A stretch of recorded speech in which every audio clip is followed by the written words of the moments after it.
Oke, kalau nggak ada. Oke. Jadi ya memori itu kan kalau kita beli komputer itu kan salah satu spesifikasi yang mesti kita perhatikan itu memori. Eh, ya karena aplikasi program sekarang itu kan amat sangat tergantung terhadap requirement-nya lah.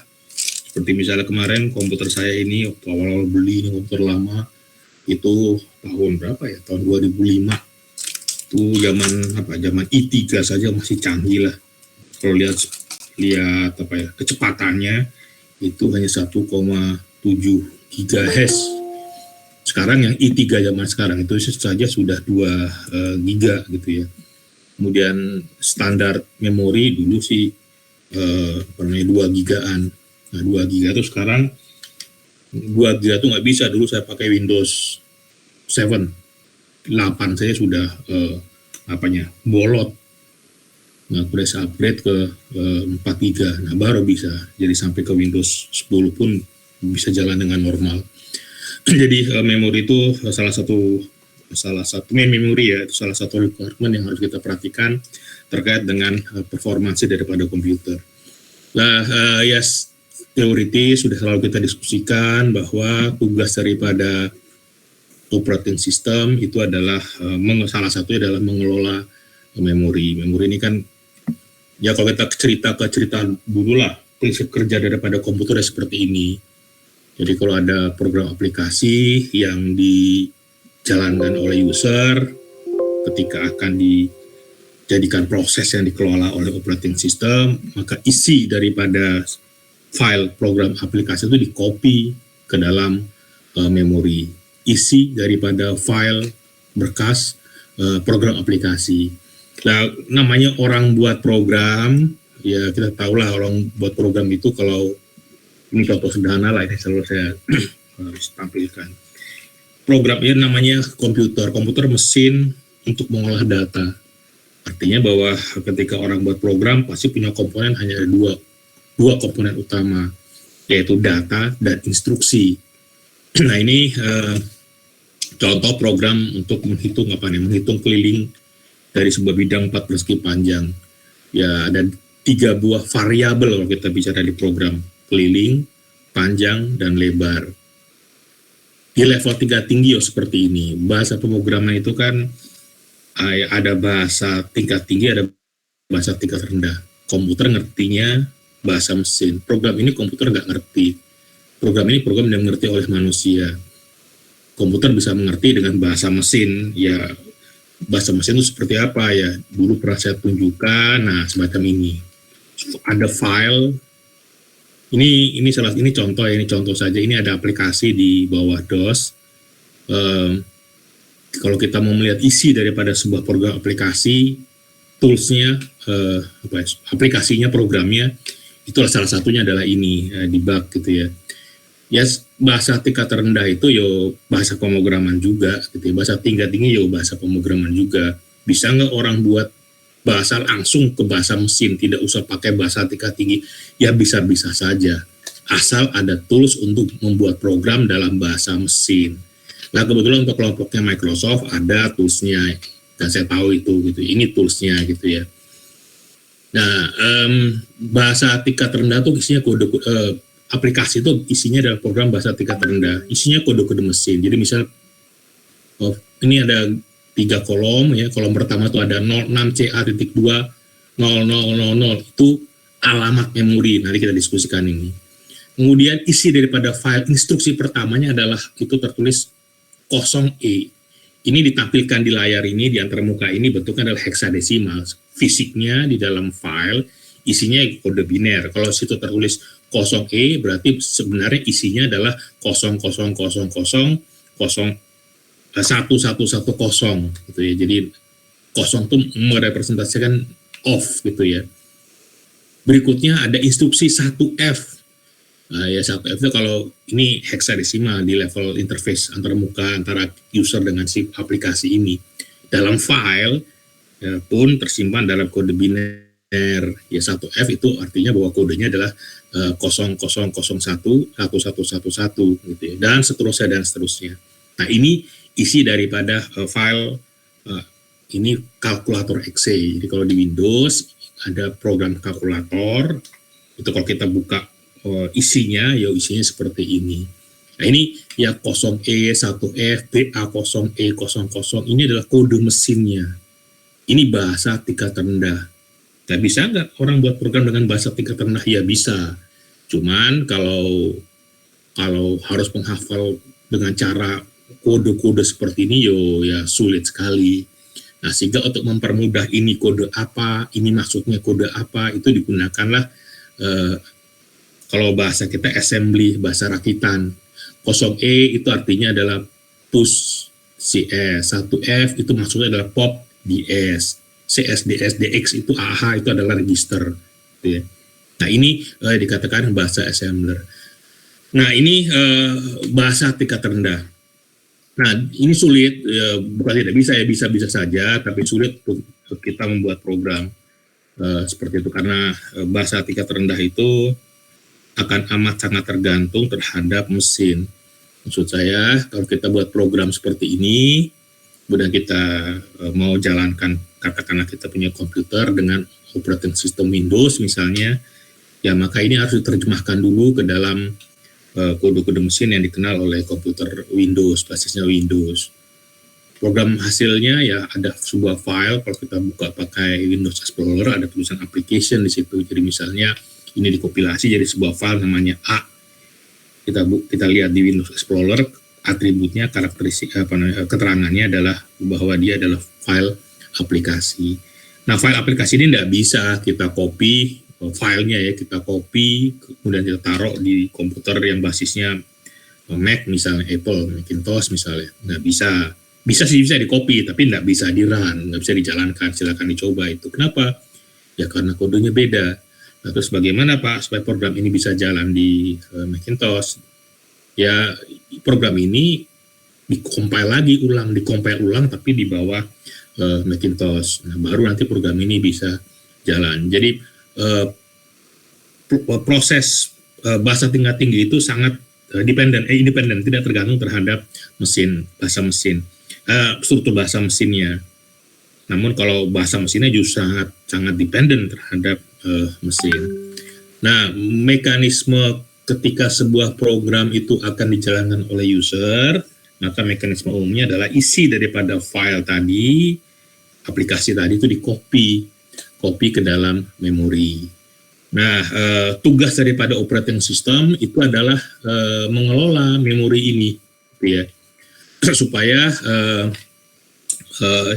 bisa digunakan karena teknologi sekarang ini multitasking, ya sehingga bisalah banyak aplikasi, banyak proses yang bisa dikelola oleh mesin. Dalam artian bahwa dari sudut pandang user akan ada beberapa program aplikasi yang bisa dikerjakan, dikelola oleh operating system. Nah, ini tugas fungsi utama dari sistem operasi sebagai pengelola memori.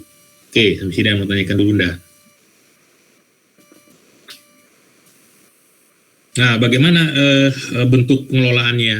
Yang pertama yang pasti adalah begini, yang namanya program itu kan sangat algoritma ya, jadi sangat tergantung terhadap algoritma. Orang kalau buat program, orang dengan orang, programmer dengan programmer saja punya algoritma yang berbeda gitu ya.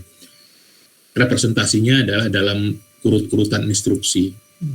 Jadi instruksi-instruksi dikerjakan oleh komputer dengan basis algoritma yang dipikirkan atau diciptakan oleh si programmer. Ya sehingga ya tidak mungkin ketika itu mau dikerjakan oleh mesin, algoritma itu nggak keru-keruan. Harus utuh sesuai dengan apa yang dipikirkan oleh programmer. Nah, sehingga dalam pengalokasiannya di memori ya tidak bisa sembarangan artinya bahwa tidak bisa tumpang tindih. Ada satu proses, satu program dijalankan oleh user, ditempatkan di memori, lokasi, sebagian daripada lokasi memori yang dipakai oleh proses tersebut di override oleh program yang lain. Dan nanti ketika si proses yang ter-override itu dijalankan, pasti akan nggak keru-keruan. Algoritma jadi nggak benar, programnya jadi tidak benar. Sehingga harus ada pemisahan antara proses dengan proses yang lain. Lah, memori itu sendiri kalau diilustrasikan, dimodelkan, digambarkan, kira-kira bentuknya seperti ini. Jadi ada semacam semacam rak begitulah, rak seperti itu yang di dalamnya ada banyak sekali kotak-kotak yang bisa diisi oleh data dalam bentuk dalam bentuk biner. Setiap kotak itu diberikan nomor, itu yang kita kenal dengan nama address. Satu kotak itu panjangnya 1 byte atau 8 bit. Contoh, kalau kita kembali ke contoh ini, contoh program ini misalnya ini, di alamat jangan lihat itu ada 06CA.20000 itu ya, kita jangan lihat dulu yang 06CA. Jadi alamat memori itu adalah, karena semua sama tuh, 06CA, 06CA, semua 06CA. Itu apa nanti saya jelaskan. Lihat alamat memorinya adalah itu, 000, 0001, 002. 000 isinya adalah 0E. Satu alamat 000 itu isinya 1 byte. 1 byte itu sama dengan 8 bit. Jadi kalau 0E itu kan sebenarnya 8 bit. 4 untuk 000, E itu sendiri adalah 1110, 1 byte. Alamat berikutnya di sel di bawahnya, kalau kita ilustrasikan bentuknya ada seperti gambar tadi, di alamat 001 itu 1F. 1F ini kan 1 byte, dia menempati satu lokasi di dalam memori. Nah, di 0002 isinya 3 byte. 3 byte itu artinya BA, 0E dan 00. Berarti instruksi yang ketiga itu memakan 3 byte. Jadi dia menempati 3 lokasi. Kalau dia menempati 3 lokasi, maka instruksi berikutnya itu ada pada alamat 0005 dengan instruksi B409. Nah, instruksi yang di alamat 5 ini, 0005 ini itu menempati 2 byte. Berarti instruksi berikutnya ada pada alamat 0007 dengan instruksi CD21 dan seterusnya. Jadi besar satu tempat di dalam memori itu sebesar 1 byte atau 8 bit. Nah, ini kalau diilustrasikan memori itu bentuknya seperti ini. Oke. Nah, tadi sudah saya jelaskan bahwa tidak mungkin ada tumpang tindih antara satu proses dengan proses yang lain. Nah, sehingga dalam mengelola memori oleh operating system, lokasi daripada sebuah proses itu diinformasikan dengan menggunakan 2 register. Jadi ada 2 buah informasi yang disimpan dalam sebagai data untuk operating system, yang isinya namanya adalah base register dan limit register. Base register itu isinya adalah merujuk kepada alamat dari posisi proses itu dalam memori. Kemarin waktu kita bicara manajemen proses kan ada PCB, proses control block. Ya, ada PCB, proses control block adalah kumpulan data lah kalau boleh bilang gitu, yang berisi berbagai macam informasi yang terkait dengan proses. Nah, salah satu di antara itu adalah lokasi di mana proses itu berada dalam memori. Nah, kalau kita berbicara lokasi di dalam memori, maka ada 2 data di situ, ada 2 bentuknya, istilahnya dikatakan 2 register di situ. Yang pertama adalah base register, itu menyimpan alamat pertama dari kode pertama si proses itu, dan limit register. Limit register ini adalah besar area, besar space yang digunakan oleh proses itu di dalam memori. Contoh misalnya pada gambar ini, ada proses kedua misalnya, katakanlah ini urut ya, proses kedua. Proses kedua ini posisinya di memori itu alamat pertamanya adalah pada alamat 300040. Tersimpannya di dalam base register itu ya 300040. Kemudian kalau limit registernya berisi data 120900, ini menyatakan besar space yang digunakan oleh si proses yang kedua ini, maka proses berikutnya itu ada di posisi 4209400. Jadi ditambah itu 300040 ditambah dengan 120900. Nah itu baru nanti proses berikutnya itu ada ditempatkan di bawah daripada 4200939, misalnya seperti itu. Nah ini dua data yang ditempatkan pada dua register di dalam kalau boleh bilang proses control block untuk mencegah terjadinya override antara proses dengan proses. Operating system adalah program seperti yang sudah kita jelaskan di awal-awal ya, operating system ya program sebenarnya ada orang yang buat pun dengan bahasa tingkat tinggi ya proses sama melalui penerjemahan. Kalau lihat isinya ya bahasa mesin. Nah, karena dia itu namanya program, semua program harus dijalankan, pun sama operating system juga harus dijalankan. Namun bedanya operating system itu yang menjalankan adalah si mesin. Jadi ada di awal-awal kuliah sudah kita pakai istilah bootstrap program. Jadi ada program kecil di dalam memori di ROM yang digunakan ketika komputer itu nyala, otomatis si ROM itu dijalankan untuk menjalankan operating system. Nah, dia ada program kernel gitu ya. Nah, dia masuk ke dalam memori pula, sama perilakunya dengan proses-proses yang lain.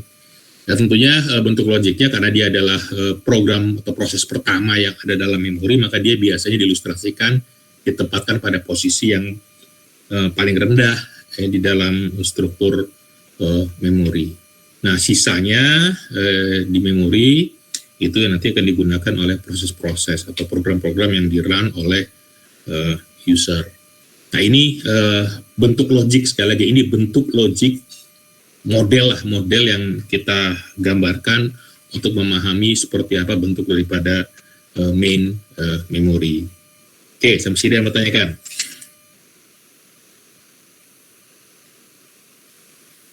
Ya Pak, tadi kan setiap misalnya seperti file exe itu tidak bisa dijalankan di Mac dan Linux misalnya.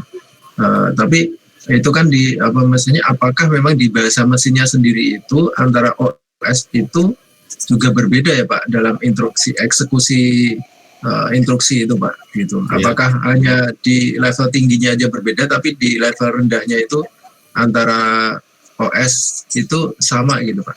Gini, di level tinggi sama, tidak berubah. Bahasa C mau dipakai di komputer manapun akan sama seperti itu. Yang membedakan itu adalah di level rendahnya. Di level rendah bahasa kode mesin itu akan amat sangat tergantung kepada sistem pengkodean daripada mesin. Sistem kode dari pabrikan, kalau kita bicara pabrikan ya, itu pasti berbeda karena arsitektur daripada sistemnya berbeda. Jangankan pada vendor yang berbeda seperti tadi saya kasih contoh Windows sama Macintosh misalnya berbeda. Ini sajalah Windows.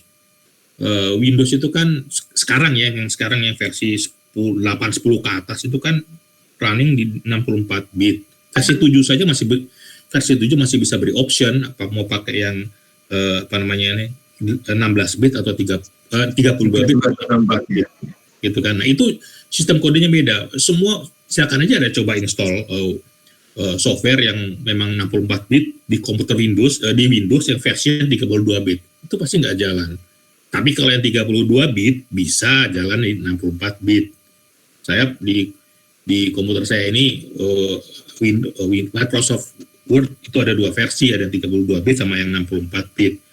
Pakai versi lama tuh karena saya terbiasa pakai itu, pakai 64 bit gara-gara di versi lama tuh nggak ada langsung save dalam PDF.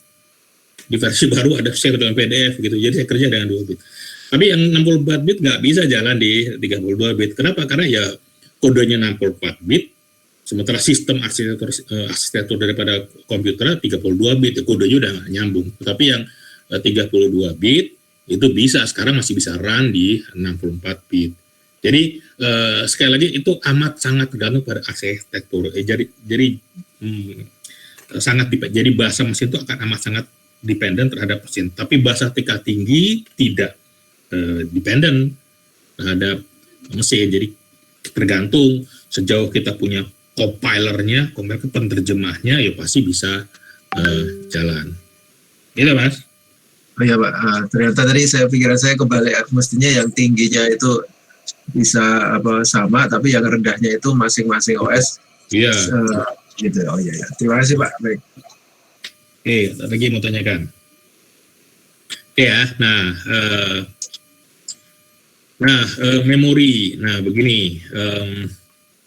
Kalau di bahasa tingkat tinggi, ketika kita buat program kan tadi ya kita harus secara umum begitu kita bicara program pasti berbicara dua, bicara data dan berbicara instruksi data. Dan ini contoh sederhana saya yang supaya mudah dipahami. Di bahasa tingkat tinggi kita memang menyebutkan sini contoh pada program ini ada keliling, ada panjang, ada lebar. Begitu diterjemahkan ke dalam bahasa mesin, maka tidak ada lagi identitas keliling, panjang, dan lebar. Yang ada adalah pada saat program ini dikompilasi, maka oleh compiler, keliling ini langsung diterjemahkan ke dalam bentuk alamat memori. Maksudnya begini, kalau kita kembali ke contoh program bahasa mesin ini. Contoh sederhana ya, itu diperintah ke instruksi ketiga. Instruksi ketiga itu, ya kode mesinnya adalah di alamat yang 0002, itu isinya adalah BA, kode pertama, OE, kode kedua, kemudian 00, kode ketiga. Gitu ya. Nah ini ya kalau user harus menghafal kode ini sulit. Ini kalau diartikan oleh assembly itu adalah move dx 00e. Ini adalah perintah untuk mengambil data di alamat 00e kemudian ditempatkan ke dalam register dx. Register dx ini kan kemarin waktu kita bicara arsitektur komputer gitu ya. Ini register itu kan posisinya ada di CPU. Jadi kalau ada penjumlahan, ada ekspresi matematika yang mesti dihitung oleh ALU, maka data itu harus ditaruh dulu dalam register, kemudian baru bisa dioperasikan, dikelola gitu ya. Nah, bahasa pemrograman tingkat tinggi ketika diterjemahkan ke dalam bahasa mesin itu tidak lagi ada istilah atau identifikasi terhadap nama sesuatu. Yang ada adalah itu diterjemahkan ke dalam di mana si data ini, keliling itu mau ditaruh di lokasi mana sih? Misalnya ditempatkan di lokasi 000E misalnya. Nah jadi ketika kita bicara proses kompilasi, hilang itu semua identitas-identitas yang terkait dengan identitas sesuatu di level tingkat tinggi. Yang adalah itu digantikan dengan alamat yang menerjemahkan bahwa data ini misalnya itu ada di alamat mana. Gitu ya. Nah, artinya dalam kaitannya dengan memori, pengelolaan memori, ada tiga tahapan yang terkait dengan posisi sesuatu itu, tempat sesuatu itu, gitu ya. Yang pertama adalah pada saat kompilasi. Nah, ini contoh tadi itu pada saat kompilasi itu muncul sebuah alamat yang merupakan penerjemahan bisa sebuah instruksi misalnya begini, ada perintah go to X, go to pada instruksi X misalnya, X itu label di atas. Nah ini kalau diterjemahkan ke dalam bahasa mesin ya tidak, X hilang, yang ada adalah jam JMP ke alamat berapa, ya. Belum lagi kita bicara data, tadi ada keliling, ada panjang, ada lebar. Nah ketika diterjemahkan ke dalam bahasa mesin, ya hilang itu keliling panjang lebar. Yang ada adalah ambil data pada alamat sekian, tulis pada data pada alamat sekian. Yang diterjemahkan bahwa alamat sekian itu adalah data ini, data ono. Gitu ya. Nah ini muncul pengalamatan yang terjadi di saat kompilasi. Kemudian yang kedua, dalam hal pengalamatan itu juga muncul pada saat load time. Load time itu maksudnya begini. Kan program isi daripada file aplikasi calc.exe. Ini kalkulator, punya kalkulator Windows, saya buka pakai debug, itu barang seperti ini. perintah ketiga dari instruksi ketiga daripada program ini adalah move DX 000E. Move DX 00E. Sampai kapanpun dan dimanapun program ini dijalankan, instruksi ketiga selalu mengartikan bahwa ambil data, ambil sesuatu pada alamat 00E dan ditempatkan ke register DX, dimanapun, kapanpun. Masalahnya adalah yang namanya program, kalau mau dijalankan, itu tadi konsepnya. Isi daripada aplikasi ini, isi daripada file aplikasi ini, itu akan dibaca, kemudian ditempatkan ke dalam memori. Tentunya kita tidak bisa tahu secara fisik di mana posisinya, tergantung kondisi pada saat itu, yang kosong itu di mana. Artinya kalau misalnya dia ditempatkan di ini di proses nomor 1 yang atas ini, instruksinya tetap sama 00E, tapi lokasi fisiknya itu tidak seperti itu gitu ya. Lokasi fisiknya ya posisinya mungkin di 056003 misalnya. Kenapa? Karena instruksi pertamanya adalah di 256000 gitu ya.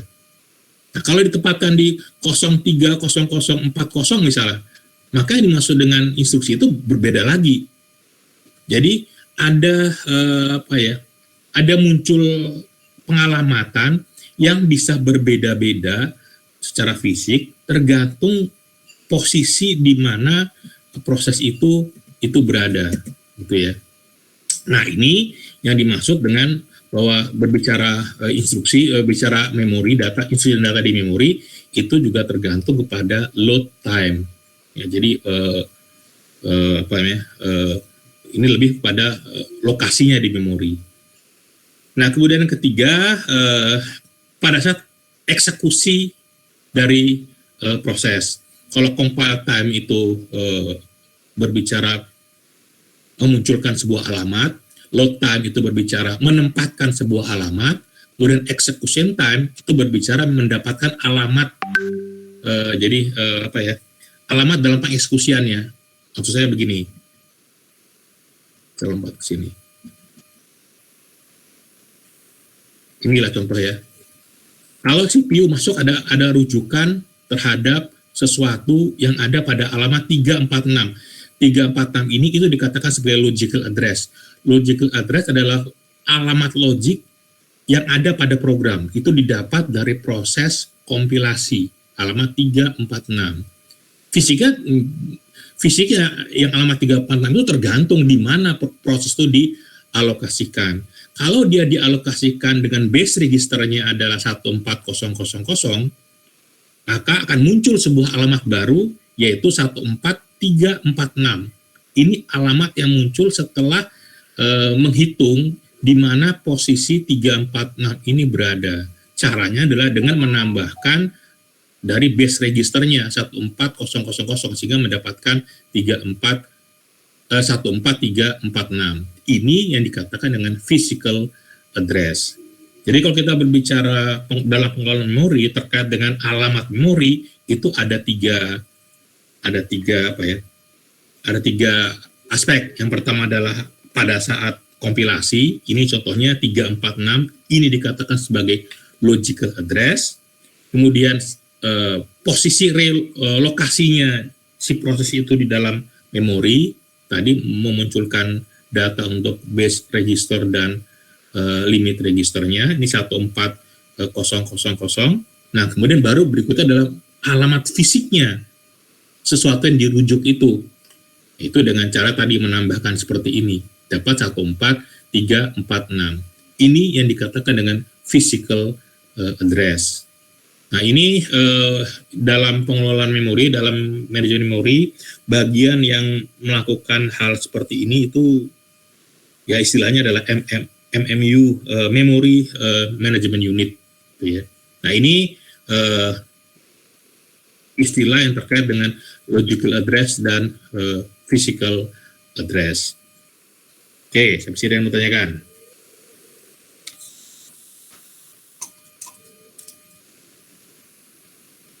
Oke ya. Oke. Nah, dalam hal, jadi salah satu tugas utama kalau kita lihat dalam konsep kerja komputer seperti ini, maka salah satu tugas utama daripada pengelolaan memori adalah tadi ya, bagaimana operating system itu harus mengalokasikan sebuah program yang diperintahkan dijalankan oleh user. Nah, dalam hal bagaimana cara program operating system mengalokasikan sebuah lokasi di dalam memori, itu tekniknya, metodenya, atau caranya itu ada dua kelompok. Ada banyak lah ya, ada banyak sekali. Tapi kalau mau dikelompokkan secara garis besar akan ada dua kelompok. Yang pertama adalah teknik metode yang dikategorikan ke continuous allocation. Ya, tentunya yang kedua lawannya adalah yang non-continuous allocation. Continuous allocation itu ya continuous allocation, jadi pengalokasian secara kontinu. Jadi ketika sebuah program itu diminta dieksekusi oleh user, kemudian itu akan dianggap sebagai sebuah proses oleh operating system, dialokasikan ke dalam memori dalam bentuk yang seperti ini, di mana ada satu area khusus untuk menempatkan satu buah program aplikasi. Jadi semuanya ditempatkan secara berdampingan, semua elemen-elemen itu ditempatkan secara berdampingan seperti ini. Nah, teknik ini yang dikatakan dengan continuous allocation. Ya, lawannya adalah non-continuous allocation. Ya, kalau yang non-continuous allocation ini satu proses itu ketika ditempatkan dalam memori itu terdistribusi ke berbagai macam lokasi. Ini saya lompat ilustrasi saja dulu. Nah, misalnya seperti ini. Ada program dibagi menjadi 4 bagian. Nanti sampai sini ya. Ini bagian yang 0 ini ada di posisi di sini. Bawahnya kosong. Bagian yang 1 ada lagi di bawahnya setelah bagian yang kedua. Jadi posisinya itu bisa tersebar nggak keru-keruan di dalam memori. Nah, ini kelompok yang dikatakan dengan non-continuous allocation. Ya, nanti ini kita sampai ke sini. Gitu ya. Nah, yang paling sederhana sekali adalah pengelolaan memori, pengalokasian di memori yang konsepnya adalah continuous allocation, karena sederhana sekali. Sebuah file aplikasi isinya dibaca, ditaruhnya kopi-kopinya ditaruh di dalam memori. Ya tadi itu begitu ditempatkan, satu komponen yang pertama mesti diperhatikan adalah pengisian data atau pengidentifikasian data untuk base registernya dan limit register. Supaya apa? Supaya tadi itu tidak ada tumpang tindih, tidak boleh ada rujukan-rujukan yang melewati batas daripada area si program itu, gitu ya. Ini flowchart-nya yang terkait dengan kalau ada rujukan, ya nggak boleh rujukan dari sebuah proses yang masuk ke CPU, nah nggak boleh rujukan itu merujuk pada area di luar daripada proses itu, rujukan yang ada pada proses itu. Jadi dicek dulu address-nya itu lebih besar apa tidak dari base registernya. Kalau dia lebih besar daripada base register, oke, nggak masalah. Tapi kalau dia ternyata lebih kecil daripada base register, berarti dia mencoba merujuk kepada sesuatu di luar area daripada si proses itu. Jadi dia lebih rendah gitu ya. Nah, kalau dia lebih besar, ada pula kemungkinan merujuk ke proses lain. Itu dicek dulu apakah rujukan itu ketika dihitung dengan menjumlah base dengan limit lebih besar. Kalau dia lebih besar, berarti akan ada error itu. Harusnya ya lebih kecil. Nah, kalau dia lebih kecil baru bisa diakses. Jadi rujukan dari sebuah instruksi yang merujuk pada sebuah alamat itu harus berada di dalam lokasi di mana proses itu berada. Nah, identifikasi daripada proses itu adalah data pada base register dan data pada limit register.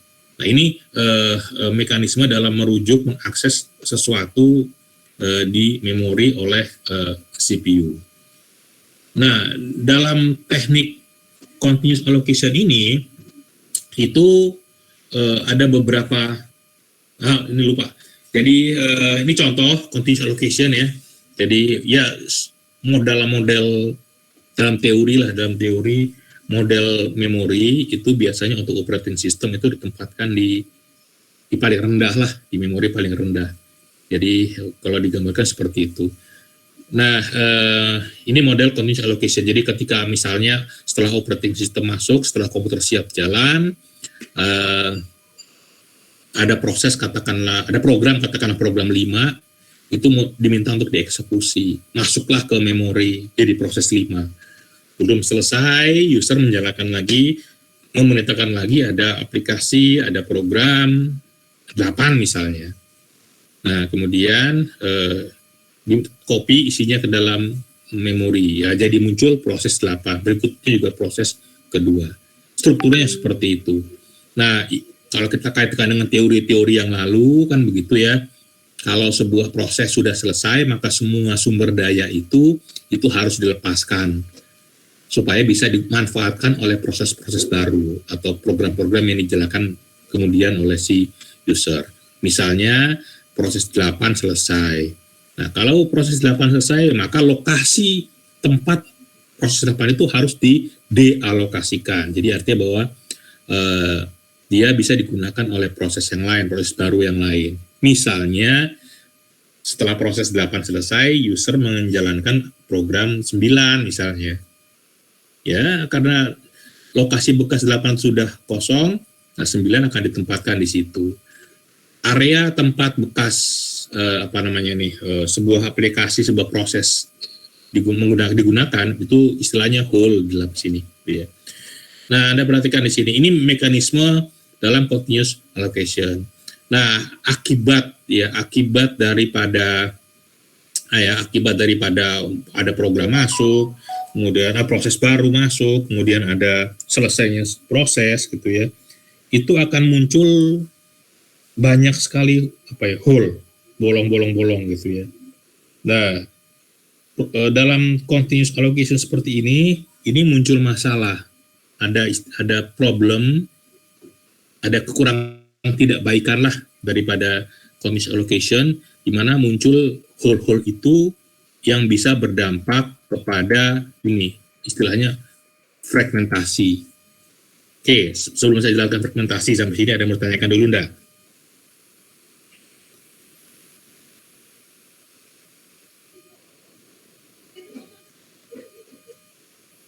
Oke, ya, problem fragmentasi. Ini kalau mau disamakan ya boleh gitu ya. Ini di Windows itu kan ada, saya nggak tahu, mudah-mudahan Anda pernah nyoba gitu ya.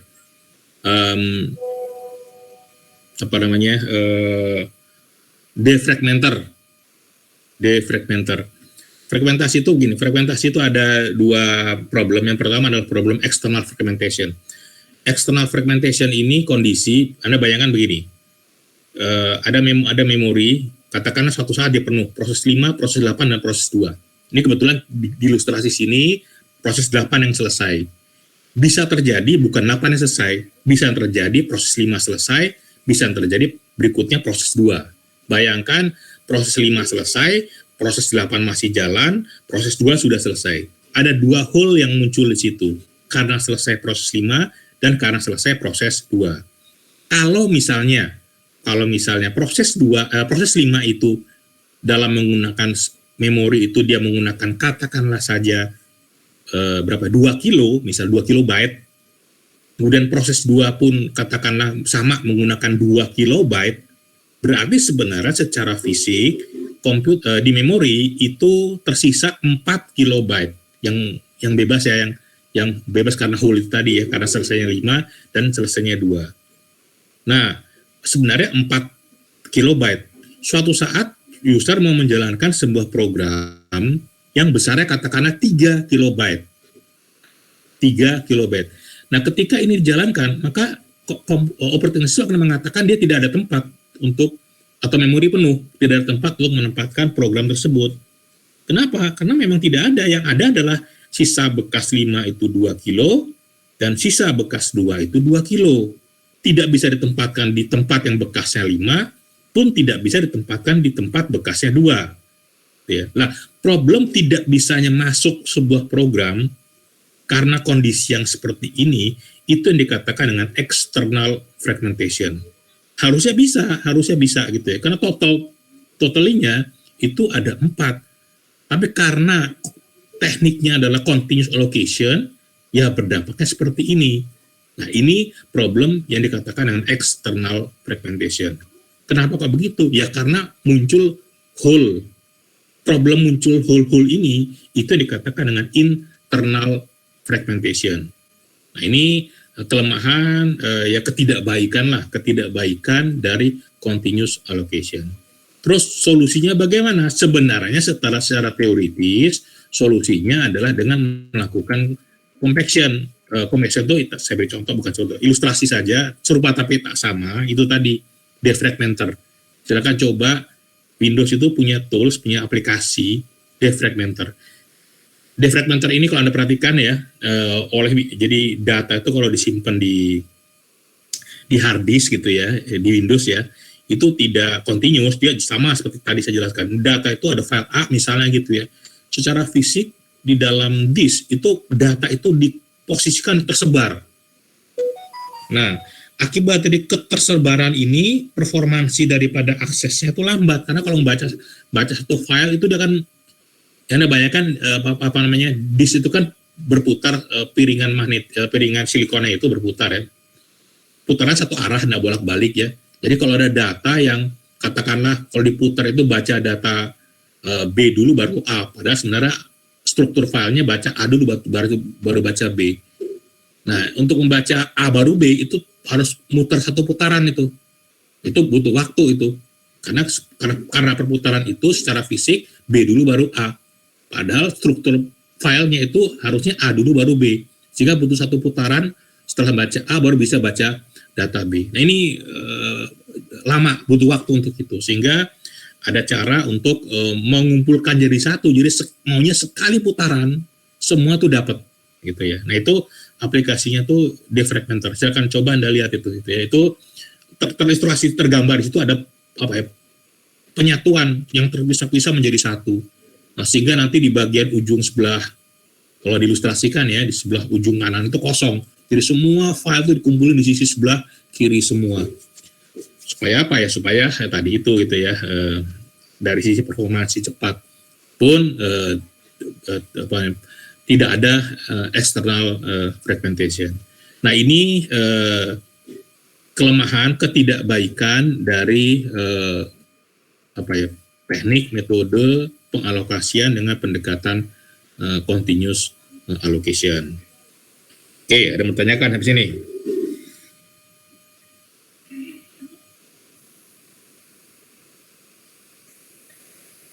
Paham ya?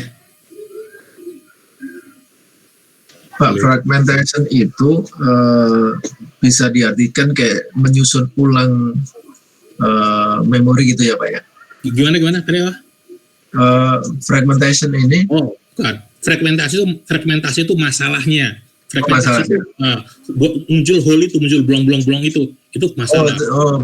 Di situnya. Baru nanti selanjutnya ada proses defrag itu ya Pak ya? Ini compaction, jadi reduce external fragmentation by compaction. Jadi prosesnya itu solusinya adalah mengkompakkan, jadi mengumpulin jadi satu gitu loh.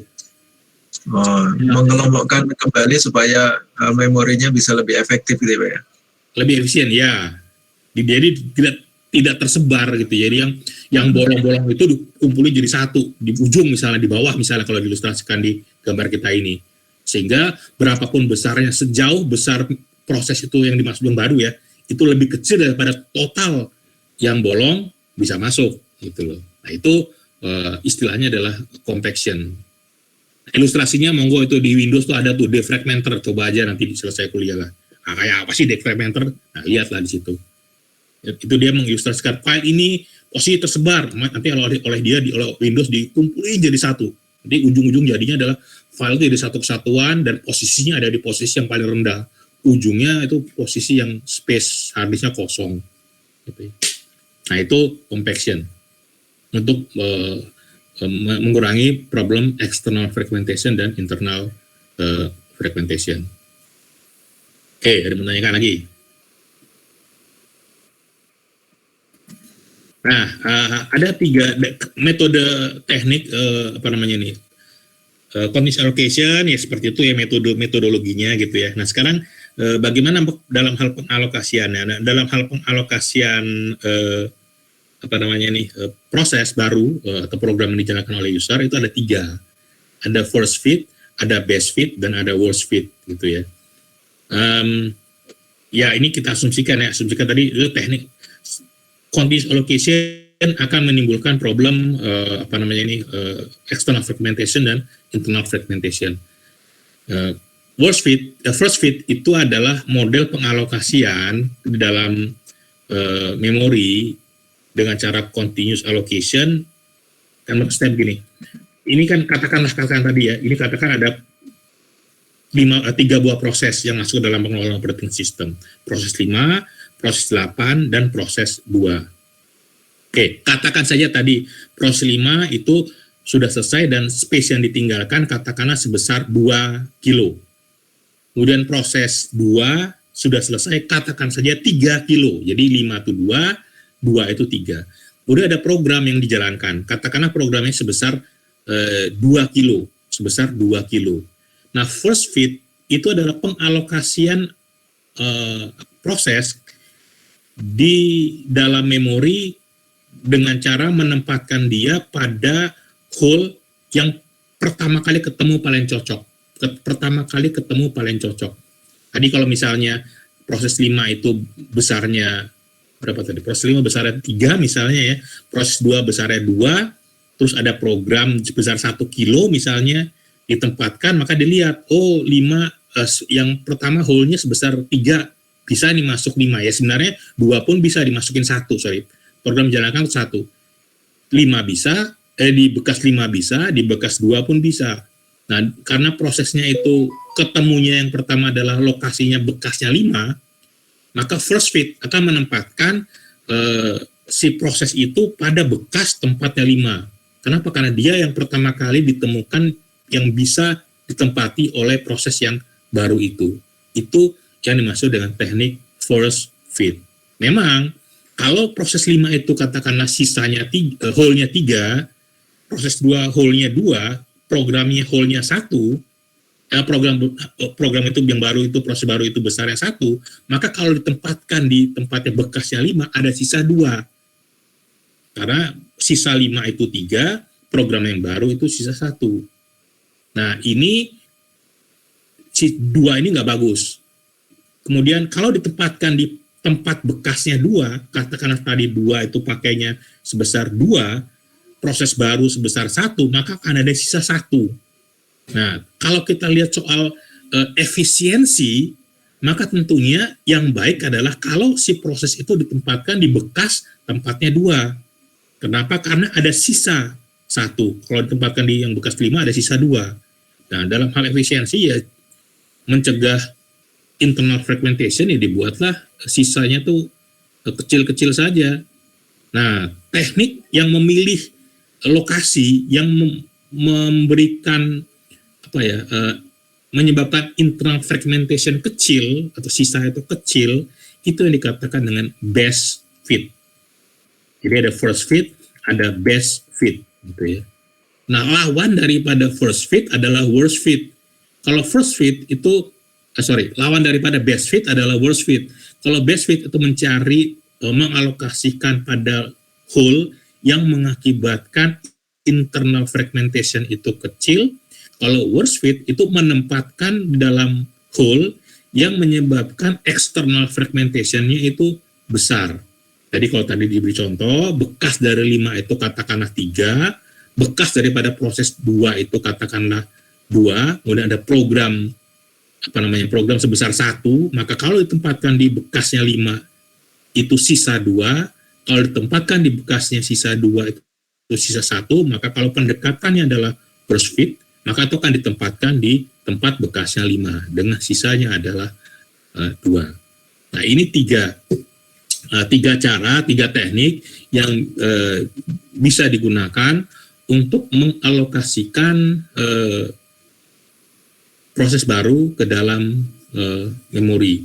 Dalam konteks teknik continuous allocation. Ya memang punya untung rugi. Kalau worst fit itu ya jelas tidak efektif gitu ya. Udah pastilah nggak efektif. Tidak efisien, bukan tidak efisien itu ya. Namun kalau dari sisi kecepatan, yang paling cepat adalah first fit. First fit itu dari sisi kecepatan bagus, karena begitu ketemu dia langsung naruh di situ. Kalau best fit dan worst fit itu mesti ngitung dulu semua. Ada waktu untuk menghitung, ada waktu untuk mencari di mana tempat yang mau dialokasikan. Yang sisa sedikit atau yang di sisa besar. Nah, dari sisi speed kecepatan ya bagus yang first fit. Ya, tapi dari sisi utilitas storage atau efisiensi ya bagus yang best fit, karena dia kan menyisakan problem internal yang kecil. Nah ini tiga teknik yang dia lakukan dalam metode teknik continuous allocation. Oke, saya masih ada yang mau tanyakan.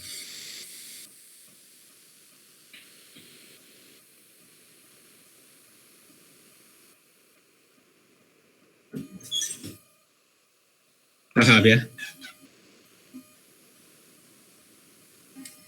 Ya, nah ini diskusi teori yang terkait dengan continuous allocation. Nah, sekarang yang kedua, teknik atau metode teknik pengalokasian proses yang kedua yaitu non continuous allocation. Jadi prinsipnya bedanya adalah kalau yang continuous allocation continuous, jadi saya nggak tahu kalau di Indonesia kan continuous itu yang pas untuk cerita ini apa gitu ya, berkesinambungan kok ya, lucu gitu ya, seperti ini gitu ya.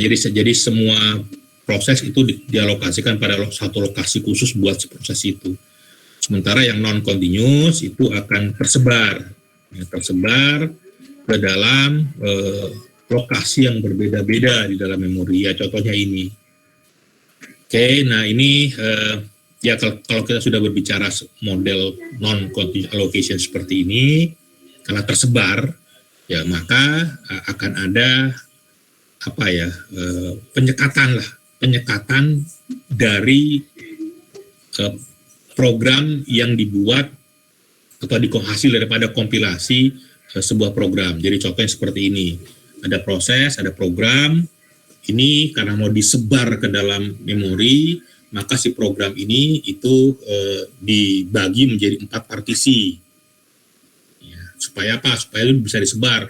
Partisi yang pertama yang 0, katakanlah begitu, itu ditaruh di bagian yang paling atas kalau mau kita gambarkan di sebelah kiri itu. Kemudian bagian yang kedua ditaruh di bawah, bagian yang ke-1 di bawahnya 2 dan seterusnya gitu ya. Nah ini model yang non-continuous allocation. Nah, ada 2 teknik dalam model teknik pengalokasian proses di kelompok non-continuous allocation. Yang pertama adalah paging, ini paging. Yang kedua adalah segmentation. Jadi ada 2, paging dan segmentation. Oke, nanti saya jelaskan segmentation itu apa. Sekarang paging dulu. Paging itu modelnya gini, tadi kan sudah kita diskusikan ya, kalau kita buat program, akan ada proses kompilasi. Gini. Akan ada proses kompilasi. Proses kompilasi ini akan akan menghasilkan isinya ya kode-kode mesin. Yang paling sederhana berpikirnya adalah ya cuman urutan kode-kode mesin itu saja. Jadi kalau mau ditempatkan di memori satu kesatuan. Ya, cara berpikir tadi continuous allocation. Teknologi sekarang ini walaupun serupa tapi tak sama ya. Nanti saya jelaskan di mana bedanya gitu ya. Anda perhatikan contoh ini tadi. Ketika kita bicara model yang continuous allocation, maka perhatikan sini ada alamat memori ini yang sebelah kiri ini ada 06CA.2.000. Anda perhatikan di sebelah sini itu 06CA semuanya sama. Yang berbeda adalah yang sebelah kiri, part yang sebelah kiri. 001 0000 itu tempatnya karena cuma 1 byte, maka sel berikutnya 0001 itu 1F. Karena juga cuma 1 byte, maka pada sel berikutnya itu ada di alamat yang 0002 itu BA, dan 00. Dia pakai 3 byte, berarti berikutnya ada pada alamat 005. Dalam konteks berpikir metodenya continuous allocation, sistem pengalamatan cuma sederhana yang sebelah kanan bagian titik 2 ini. Nah, ini contoh di mana sebelah kiri ada 06CA. Ini artinya kalau kita lihat alamat ini ada, jadi ada sekian banyak kode-kode mesin ini dari mulai alamat 000 ini sampai dengan 001F. Ini semuanya ini ditempatkan pada satu bagian lah di dalam memori yang punya nomor 06CA. Jadi sistem pengalamatan menjadi seperti ini. Ada satu tempat lokasi area dalam memori yang diisi oleh bagian daripada program. Nah, ini modelnya seperti ini. Nah, ini ada dua. Yang pertama adalah paging. Sistem paging itu bagian daripada program itu. Jadi pada saat pengkompilasian program itu langsung dari compiler akan membagi program itu menjadi beberapa bagian. Tadi seperti contoh tadi yang KXC ada 06CA tadi itu otomatis di-create oleh si compiler, gitu ya. Nah, jadi yang bagian sebelah kiri ini logical memory ini adalah bagian yang di-create oleh compiler. Dibagi menjadi 4 partisi. Bagian 0, 1, 2, dan 3. Nah, teknik paging itu adalah teknik di mana bagian besar daripada setiap bagian itu sama. Kalau segmentasi, besar daripada setiap bagian itu bisa berbeda-beda, gitu ya. Sekali lagi, model continuous allocation adalah model di mana sebuah proses, sebuah program yang di-run oleh user, itu ketika ditempatkan ke dalam memori, itu akan tersebar. Oleh karena disebar begitu, maka dalam teknik pengkompilasiannya, si program sejak awal itu sudah dibagi-bagi menjadi beberapa bagian. Kalau tekniknya adalah teknik paging, maka besar daripada setiap bagian itu punya besar yang sama. Otomatis ketika ini akan ditempatkan ke dalam memori, maka besar daripada setiap bagian itu harus cocok dengan tempat yang sudah disiapkan di dalam physical memory. Nah, nama bagian istilahnya, bagian yang ada pada logical memory, jadi pada program, itu dikatakan dengan page. Sementara istilah tempat untuk ditempatkannya sebuah page dari logical memory, dari program, proses, ke dalam memori, itu yang dikatakan dengan frame. Jadi page akan ditempatkan ke, dan besar daripada page dan frame ini sudah dalam teknik ini sudah didesain besarnya sama. Nah, ini contoh saja, modelnya suatu saat terjadi begini, ada page ditempatkan, nah baik page maupun frame. Nah, kalau dalam pengalokasian teknik continuous allocation tadi ya, kita hanya fokus pada nomor alamat address sel-sel itu tadi dalam memori. Tetapi kalau sudah bicara model paging dan model segmen ini gitu ya, itu model pengalamatannya tidak lagi sekedar nomor, tapi juga nomor alamat ya, atau address alamat ya, tapi juga alamat atau nomor daripada bagian-bagian ini, nomor dari page dan nomor daripada frame. Nah, seperti misalnya ini, program dibagi menjadi 4 page bernomor, page 0, page 1, page 2, dan page 3. Frame, karena ini di memori, ya bisa akan lebih besar daripada program. Kalau demikian, maka dia akan bernomor dari 0 sampai dengan 7. Lah, namanya program, namanya algoritma, ya harus runtut. Jadi kalau mau dibaca algoritmanya, ya baca dulu page 0, kemudian page 1, kemudian page kedua, kemudian page ketiga. Yang paling sederhana kalau sequence. Oleh karena itu, harus ada informasi yang mengkaitkan antara sebuah page dalam logical memory dengan posisinya pada frame yang mana dalam physical memory. Nah, informasi yang memetakan antara page terhadap frame itu ditempatkan dalam page table. Yang paling sederhana sekali, page table itu bentuknya array. bentukannya array, di mana indeks daripada si array itu merujuk pada nomor page, dan isinya daripada array itu merujuk pada nomor frame.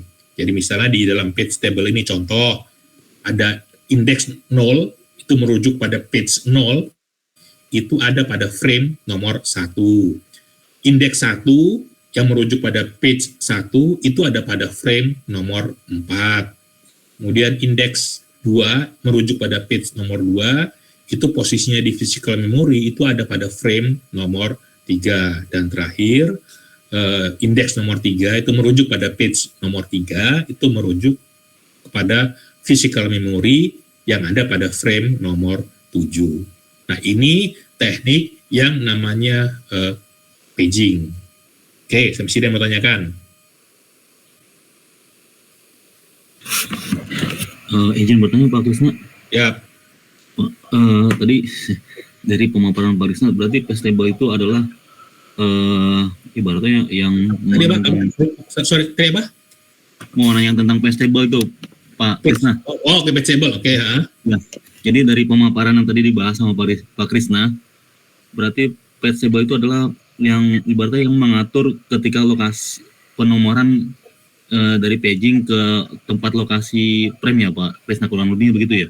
Kan, page table adalah informasi yang memetakan antara page dengan posisinya di dalam physical memory. Jadi pada frame nomor berapa? Page table memetakan. Kalau mengatur, nanti ada tekniknya sendiri. Nanti kita akan bicara teknik bagaimana mengatur ini. Gitu ya. Oh, siap. Jadi angka bawah 1 dengan 0 page 0 dengan 1, page 1 dengan 4, ini tergantung kondisi. Nanti kita sampai ke sana gitu ya. Nah, informasi bagaimana posisi si page itu dalam memori ini kan banyak tergantung situasional gitu, tergantung situasi pada saat program itu baru masuk gitu ya. Dan ini bisa berubah-ubah gitu ya. Enggak, artinya gitu Pak, kalau yang page table-nya itu ada 1437, artinya itu kita bicara yang materi yang kemarin ya Pak ya, itu artinya sumber daya yang tersedianya ya Pak ya, bukan gitu Pak? Iya betul. Seperti misal ini di gambar ini karena proses karena sebuah program yang baru masuk atau proses yang baru masuk itu dibagi menjadi 4 page 0123 dengan kondisi ketika ini masuk ditempatkan oleh operating system seperti ini, maka nanti kalau ada proses masuk lagi nggak bisa ditempatkan di frame nomor 1 karena sudah diisi oleh bagian daripada program ini. Jadi yang bebas adalah frame nomor 0, frame nomor 2, 5, dan 6. Ya, gitu. Nah, nanti akan muncul lagi page table yang memetakan antara program yang baru terhadap posisinya dia di sini setelah yang ini masuk gitu loh. Ya. Oke, jelas Pak. Oke, ada lagi yang bertanyakan? Nah, kembali ya, jadi sistem pengalamatannya berubah, sistem pengalamatannya menjadi ada page number dengan ada page offset. Ya kalau kita kembali ke contoh ini, sekali lagi walaupun sebenarnya kalau kelompoknya Windows, kelompoknya Microsoft, itu dalam sistem pengelolaan memorinya, pengalokasian memori ya, modelnya sebenarnya segmen, bukan paging gitu ya. Seperti gambar ini, sistem pengalamatan seperti ini. 06CA ini merujuk pada nomor segmen. 06CA nomor segmen. Nah, pada 06CA ini isinya adalah ini, mulai dari sini sampai dengan sini. 06CA dan 000 ini di-create pada saat kompilasi, gitu ya. Nah, 06CA ini adalah nomor segmen sebenarnya, Bu. Jadi, yang saya tahu Microsoft itu konsepnya bukan paging, gitu ya. Nanti kita sampai ke segmen. Oke, dalam teknik paging yang paling sederhana sih kalau kita bicara model non-continuous allocation, yang paling gampang adalah, yang paling mudah dipahami dulu adalah model paging gitu ya. Nah, sistem pengalamatan menjadi seperti ini, ada dua bagian tadi, ada yang merujuk pada page number dan ada yang merujuk pada offset. Kenapa kok bukan namanya address? Karena begini, ini kebetulan di contoh sebentar, mana? Ini logical address. Sekali lagi, ini logical address. Ini create-annya, buatannya si hasil kompilasi program yang menghasilkan ini.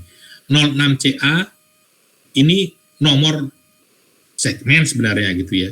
Nah, kemudian 0000 ini adalah, ini bukan alamat. Kenapa? Karena nanti ada bagian lain, mungkin nomor berapa gitu, ini bisa kita teruskan gitu ya. Tidak 06CA, tapi misalkan 06 CB misalnya, dia mulai lagi dari 000, ya, dia mulai dari 00. Jadi bukan kelanjutan daripada bukan kelanjutan daripada ini gitu ya. Sehingga ini tidak diistilahkan sebagai address atau nomor alamat memori, tapi diistilahkan sebagai offset gitu ya. Jadi model pengalamatan di dalam model paging maupun sequence sebenarnya nanti gitu ya, itu adalah seperti ini, ada page number dan ada nomor daripada page. Artinya bahwa kalau kita kembali ke sini di page 0 misalnya, maka yang teratas itu adalah alamat 00.20. Nanti di page 1 misalnya yang paling atas ya 1.20. Yang di page 2 yang paling atas ya 2.20. Jadi 00 itu ada di banyak tempat gitu ya. Di setiap page gitu ya. Nah, sehingga dalam hal sekali lagi ini alamat logik gitu ya. Fisiknya tadi tergantung pada saat load time di mana posisinya gitu ya. Nah, sehingga harus ada mekanisme untuk memetakan antara alamat logik ke alamat fisik. Nah, dalam hal paging mekanismenya seperti ini. Tadi kalau ada rujukan terhadap sebuah page nomor P dengan offset D, maka yang dicari dulu si P ini ada di posisi mana, di frame mana. Dilihatlah tabel page table, ketemu nomor frame-nya. Nah, begitu ketemu nomor frame-nya, maka tinggal offsetnya karena besar daripada page dengan besar daripada frame sama, maka kalau alamat 0 pada sebuah page yang dipetakan pada sebuah frame, maka alamat 0 pada frame itu ya sama sebenarnya gitu ya. Nah, ini mekanisme untuk memetakan dalam paging, memetakan alamat logik ke alamat fisik. Oke, sampai sini yang mau tanyakan? Paham ya? Ini paling sederhana nih modelnya. Oke, ini contoh, ini contoh gitu ya. Oke, ini juga sudah lah tadi gitu ya. Oke, nah, begini. Nah, tadi cara yang paling mudah ya, cara paling mudah untuk memetakan antara logical address ke physical address. Jadi ada page map table.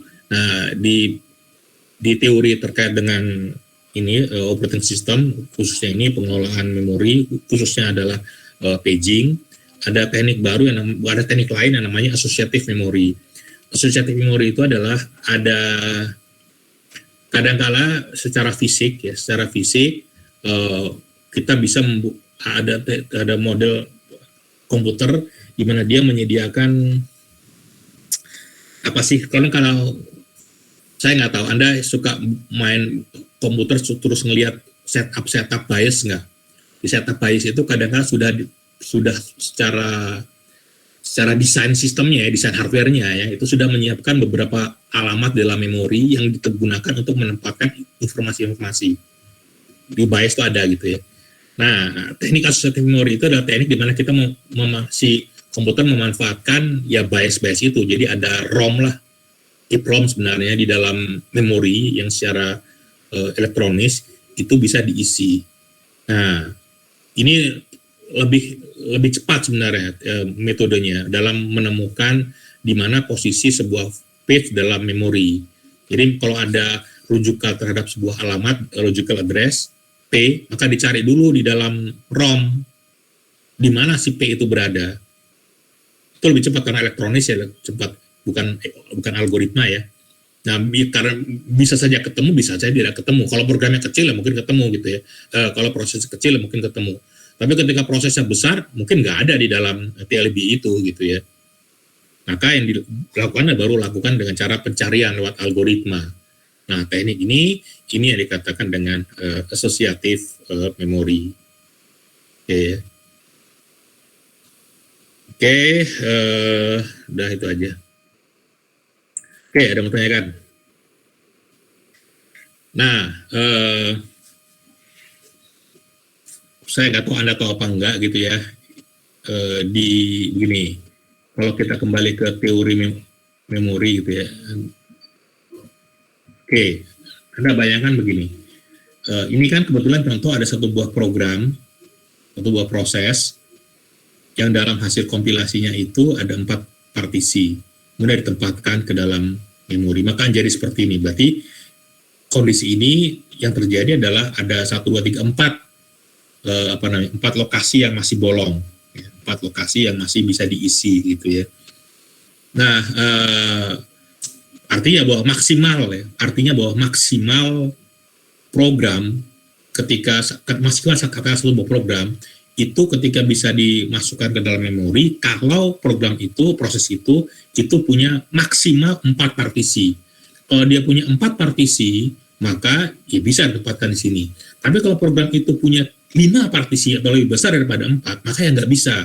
Kenapa? Karena yang tersisa itu hanya ada 4, gitu ya. Maka dikatakan bahwa memori itu penuh, gitu ya. Nah, ada teknik di mana upaya untuk mengefisiensikan memori. Bagaimana caranya? Zaman dulu waktu komputer masih zaman single tasking, bukan zaman seperti sekarang multitasking ya. Zaman single tasking itu ya zaman dulu lah. Ya saya sempat mengalami masa di mana tidak ada komputer, kemudian sekarang ada komputer yang canggihnya seperti sekarang. Zaman dulu masih single tasking, komputer cuman kalau Z80 itu 8 bit ya. Kalau 8080 lah, kalau mulai 80286 itu 16 bit gitu ya.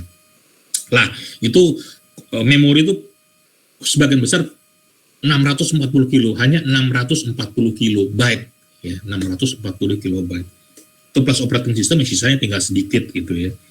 Nah, sementara program yang kita buat itu bisa lebih besar daripada sisa daripada 640 itu setelah dikurangi dengan operating system. Akibatnya bisa lebih besar. Nah, kalau programnya besar seperti itu ya tidak bisa di running di komputer karena kapasitasnya maksimal adalah 640. Terus caranya bagaimana? Zaman dulu cara yang bisa dilakukan adalah program itu sejak awal kita sudah desain, ada program utama dan ada program yang nanti kalau dikompilasi jadinya adalah overlay file. Kalau zaman dulu program utama itu punya ekstensi exe atau com, sementara overlay file itu belakangnya OVL, kode 3 belakang itu VL. File overlay ini adalah bentuk yang paling gampang istilahnya adalah subroutine. Jadi kalau misalnya ada perintah untuk menjalankan sebuah modul misalnya, dan modul itu ada pada file overlay, maka si file overlay itu kan diambil, dibaca, kemudian ditempatkan di dalam main memory, baru bisa dieksekusi. Jadi yang ditempatkan di dalam main memory adalah hanya program-program yang memang dibutuhkan untuk dijalankan atau dipanggil. Nah, teknik ini adalah teknik yang dikatakan dengan dynamic loading. Jadi yang dimasukkan dalam memori hanya yang memang dibutuhkan gitu. Ini contoh paling gampang adalah zaman dulu. Zaman dulu ketika memori itu cuma terbatas dan kecil. Nah, kalau dia dibutuhkan maka dia di-swap in-kan. Ketika sudah tidak di-swap, dia dibaca dari storage, taruh dalam memori. Nah, kalau sudah tidak dipakai atau ada pemanggilan terhadap modul baru dan tidak ada di memori, ya maka yang bagian yang ada di memori dikembalikan lagi ke storage. Itu namanya swipe out. Nah, ini mekanisme yang dikatakan dengan dynamic loading. Nah, kemudian zaman sekarang, ini zaman dulu. Zaman sekarang ini dalam hal mengefisiensikan memori, ini saya nggak tahu Anda tahu apa enggak, pernah melakukan apa enggak. Windows, kalau ada file belakangnya com atau belakangnya exe, itu kalau kita lihat pakai Windows Explorer, itu penjelasannya, atributnya dikatakan bahwa file ini adalah file aplikasi. Tapi ada satu file lagi yang tidak bisa di-run, tapi kalau dibaca di Windows Explorer itu dikatakan application.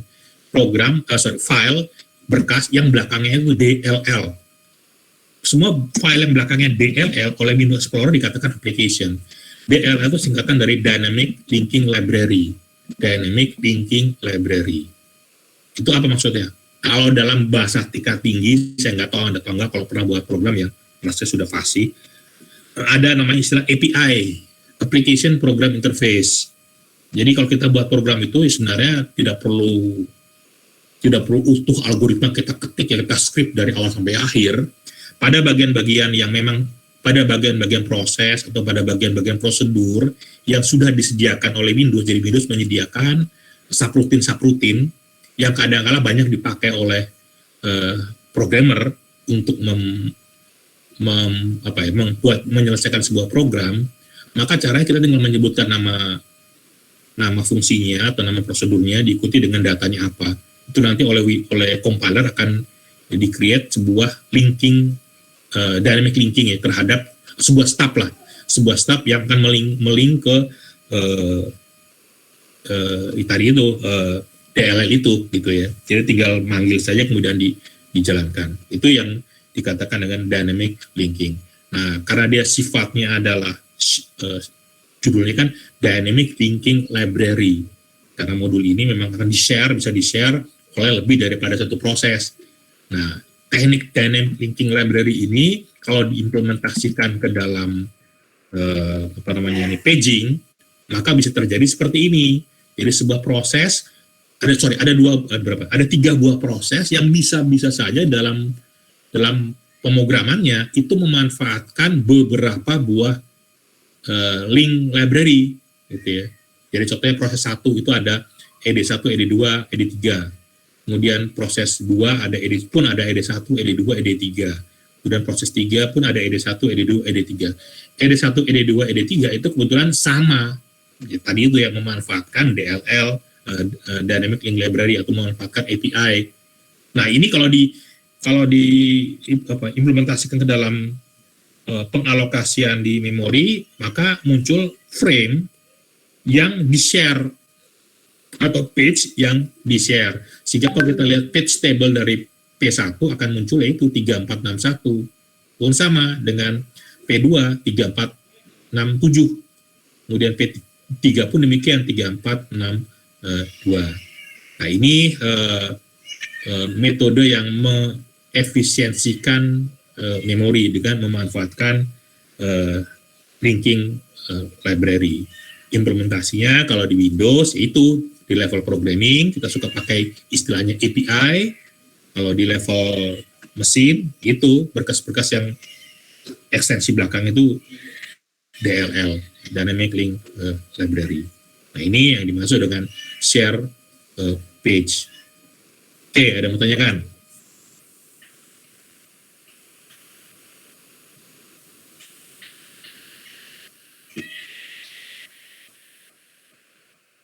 Paham?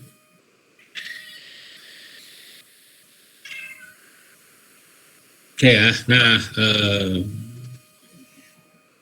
ini ada kalau yang paling sederhana ya, ini sederhana sekali kalau kita bicara sistem paging dan sistem segmen, model pengalamatannya seperti ini.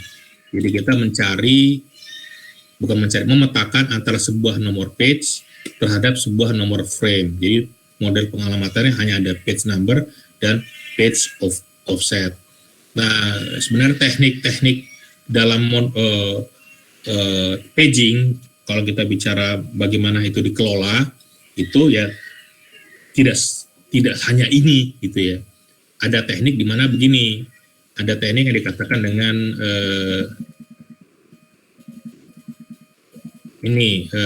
hierarchical page table. Jadi begini, prinsip di dalam pengelolaan sistem paging ini memetakan antara satu buah page pada logical address terhadap satu buah frame yang ada di physical address. Nah, tadi hanya memanfaatkan satu page table. Satu program ada satu page table. Anda bayangkan begini, akan ada dalam suatu saat akan ada banyak page table, ya, akan ada banyak frame dan banyak page table, gitu ya, karena satu proses gitu ya. Nah, Anda bayangkan ada sekian banyak page table, ini dikelompokkan jadi satu, kan ini kan data ya, page table itu data. Data-data ini dikumpulkan jadi satu, kemudian disimpan pada memori pada satu page tertentu, ya, pada satu page tertentu. Jadi misalnya ada sekian banyak page table dikumpulkan pada satu satu lokasi memori yang isinya adalah ya sebenarnya sebuah page gitu ya, sebuah page yang isinya itu adalah informasi data-data mengenai nomor-nomor page yang kemudian akan dikaitkan dengan sebuah frame. Nah ini model two level. Nah kalau two level seperti ini, maka sistem pengalamannya pun jadi berubah. Jadi page number jadi ada dua, ada P1 dan P2. Jadi untuk mendapatkan, jadi pertama ini PI digunakan untuk mendapatkan posisi dia posisi page 2 ini ada di page yang mana? Di page 1. Jadi kalau ketemu page 1 baru akan ketemu nih P2. Nanti kalau ketemu P2 baru dikaitkan dengan frame-nya, baru dapat offset. Ya, jadi ada nomor, nah akan model seperti ini. P1 cari dulu kumpulan lah, katakanlah kumpulan page gitu ya. Nanti dari kumpulan page itu ketemu page nomornya, page 2-nya, baru page 2 dikaitkan dengan page table, baru ketemu frame-nya. Kalau offset-nya tinggal ikutin saja gitu ya. Nah ini dua level ini jadinya seperti ini. Jadi ada page yang isinya adalah page gitu ya. Ya akibatnya apa ya, tidak cuma 2, bisa juga 3, bisa juga 4 gitu ya. Sehingga modelnya dikatakan sebagai hierarchical page table. Sistem pengalamannya pun juga jadi page number-nya tidak cuma 1, bisa lebih daripada 1 gitu ya. Nah ini yang ini contohnya yang 2, ini contohnya yang 3 dan seterusnya lah gitu ya. Nah ini kenapa kok begini? Ini sekali lagi tujuannya cuma 1, cepat menemukan. Kalau cuma page cuma 1, nomor page cuma 1 begini, maka itu urutan gitu kan ya. Tapi kalau misalnya programnya besar, nah, itu kan jadi sulit ya. Kalau ini dibagi menjadi ini dibagi lagi menjadi, jadi proses penemuan frame-nya itu jadi lebih cepat karena struktur tree, penelusuran lewat struktur tree. Nah ini hierarchical paging gitu ya. Kemudian teknik kedua adalah teknik inverted page table architecture.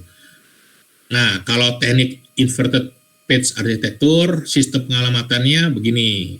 Kalau tadi kan yang jadi kunci untuk yang jadi pedoman adalah nomor page. Nah, sekarang modelnya adalah setiap nomor page itu diberi identitas. Jadi ada identitas lah, ada kode lah gitu ya. Nah, yang dicari di dalam page table itu adalah kodenya untuk mendapatkan nomor page-nya. Nah, dari sini baru bisa dapatkan nomor frame-nya mana, baru bisa diakses. Jadi strukturnya seperti ini, ada identitas daripada page, kemudian page-nya, dan kemudian offset-nya. Nah, ini teknik yang dikatakan dengan inverted page table architecture. Ada PID, ini maksudnya page ID, nomor identitas daripada page. Oke, ada yang mau tanyakan?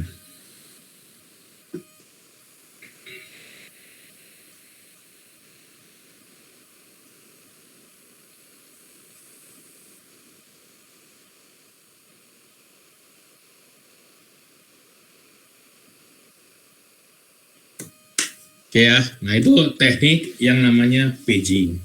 Nah yang kedua, teknik yang namanya segmentation. Serupa tapi tak sama teknik paging dan teknik segmentasi.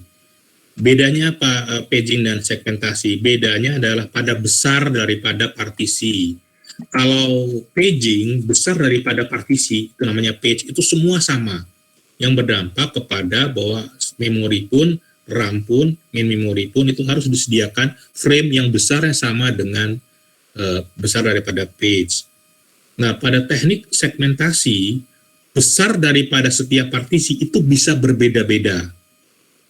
Nah, tadi saya katakan, kalau pakai paging sulit dalam implementasi, yang paling gampang adalah pakai segmen. Nah, kalau segmen jelas, pembentukan logical address itu gampang, tinggal dari compilernya aja bagi-bagi, mau per apa, mau dibagi berdasarkan subroutine, monggo, mau dibagikan berdasarkan main program, itu gampang. Jadi dari sisi proses kompilasi, kalau mau model non-continuous allocation, maka yang paling gampang adalah langsung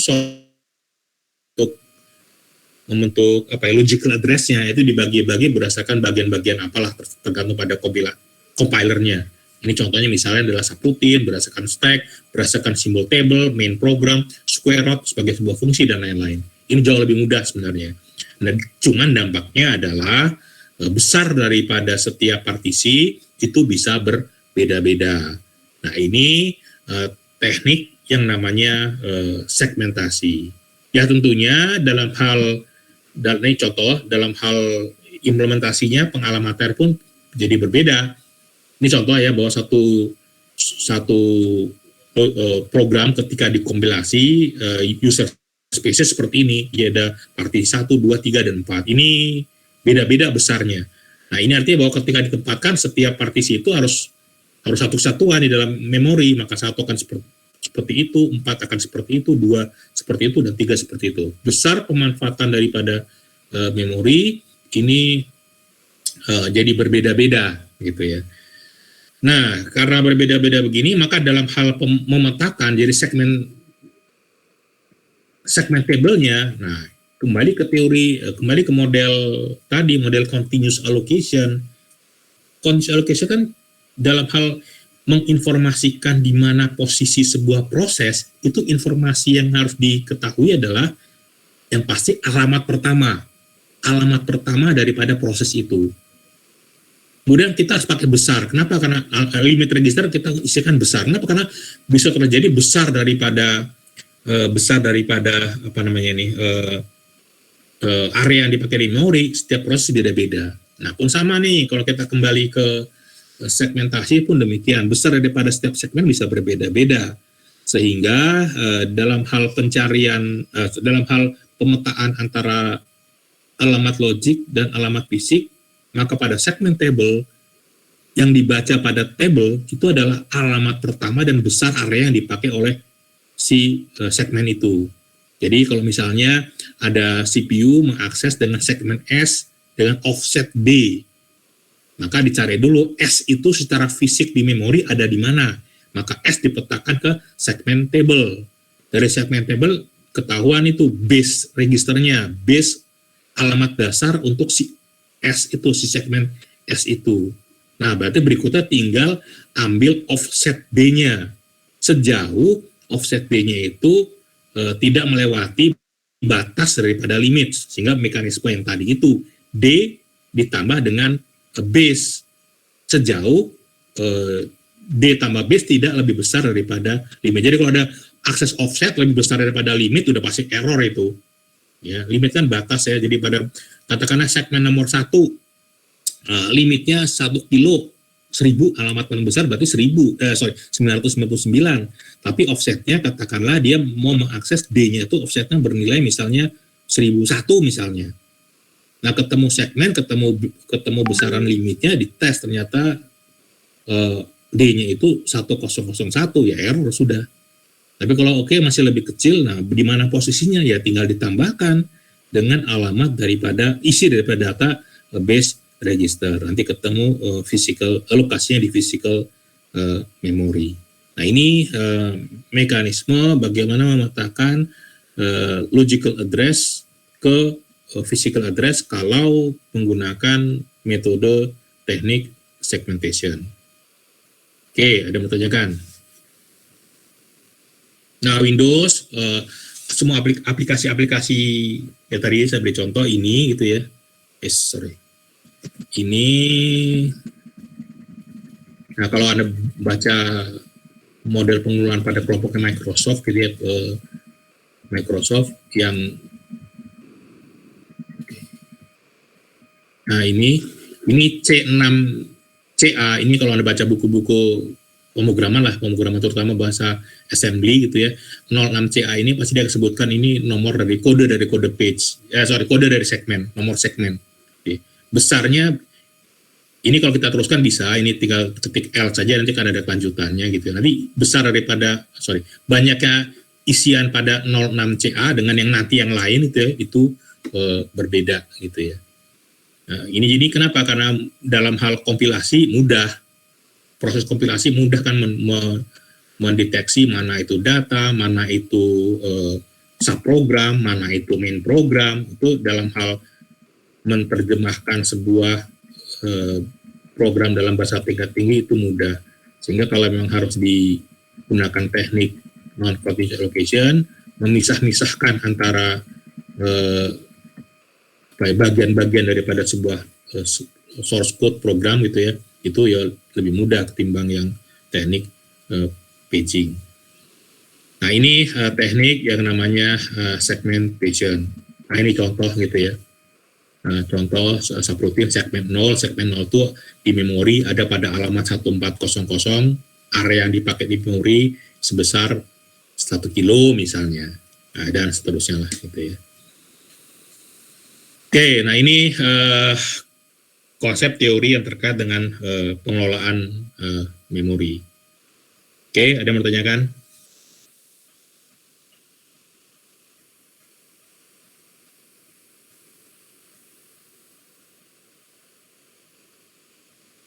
Paham? Halo?